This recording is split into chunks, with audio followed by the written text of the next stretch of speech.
इस युद्ध के बीच चर्चा एक आयरन मैन वाले सूट की भी है, यानी कि जिस तरह से एवेंजर्स फिल्म में एक आयरन मैन पूरी दुनिया की रक्षा करता है, वैसा सूट पहनकर क्या रूसी सैनिक युद्ध के मैदान में उतर सकते हैं? अब आपको सुनकर यह बहुत अजीब सा जरूर लगेगा, लेकिन ये रिपोर्ट्स क्या हैं, किस तरह की खबरें हैं, हमारी इस रिपोर्ट में देख लीजिए।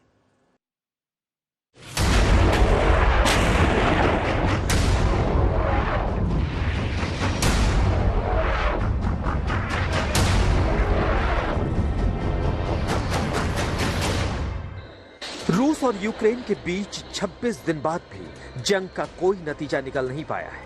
युद्ध खींचता ही चला जा रहा है। रूस ने सोचा था कि उसके सामने यूक्रेन की क्या बिसात, यूक्रेनी राष्ट्रपति जेलेंस्की उसके सामने सरेंडर कर देंगे, लेकिन पिछले 26 दिनों में ऐसा बिल्कुल भी नहीं हुआ और यूक्रेन में जो भी हुआ पुतिन की सोच के उलट हुआ। ऊपर से जेलेंस्की पुतिन के जले पर नमक और छिड़क रहे हैं। अब आप कहेंगे कि कैसे, तो सुनिए। वो हर रोज दुनिया को ये बताते हैं कि उन्होंने रूस के कितने सैनिक ढेर कर दिए हैं और वो हार मानने को तैयार नहीं है। हम आपको बता दें कि यूक्रेन के विदेश मंत्रालय का दावा है कि युद्ध में अब तक 14,700 रूसी सैनिक मारे गए हैं। 476 टैंक, 118 हेलीकॉप्टर, 1,487 अलग अलग तरह के हथियारबंद रूसी वाहन को यूक्रेन ने तबाह कर दिया है। यूक्रेन का दावा है कि युद्ध में रूस के 96 एयरक्राफ्ट, 230 आर्टिलरी, 947 गाड़ियां, 21 ड्रोन, 44 वॉरफेयर सिस्टम, 74 MLRS सहित 3 जहाजों को भी नुकसान हुआ है। लेकिन यूक्रेन युद्ध में रूसी सेना अब पहले से ज्यादा आक्रामक हो चुकी है।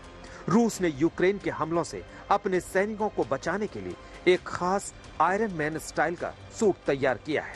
खबर आ रही है कि रूसी सैनिक वज्र का सूट पहनकर युद्ध के मैदान में उतरेंगे।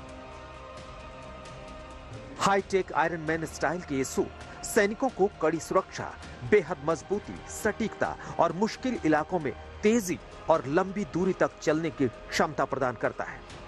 रूस खुफिया तरीके से इन एक्सपो सूट पर कई सालों से काम कर रहा है। डेली स्टार की रिपोर्ट के मुताबिक रूस इनका इस्तेमाल यूक्रेन युद्ध में करने की तैयारी कर रहा है। ये सूट ताकत बढ़ाने के साथ साथ दूरी से भी घातक सटीकता, तेजी, बैटरी पावर और चोटों से बचाव में सक्षम है। ये सूट पहनकर सैनिक भारी वजन के साथ लंबी दूरी तय कर सकता है और मशीन गन के साथ दूर मौजूद अपने टारगेट पर भी सटीक निशाना लगा सकता है। इसका इनबिल्ट हाइड्रोलिक सिस्टम सैनिकों को भारी सामान ढोने की ताकत देता है।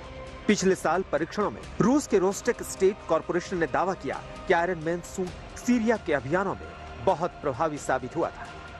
रूस ने बिना पावर वाले रेटनिक कॉम्बैट सूट भी विकसित किए हैं, जिन्हें central research institute for precision machine building ने तैयार किया है। खबरों की माने तो रूस अब यूक्रेन से जंग जीतने के लिए अपने सारे हथकंडे और हथियार आजमाना चाहता है। कीव से राजेश पवार के साथ आज तक ब्यूरो।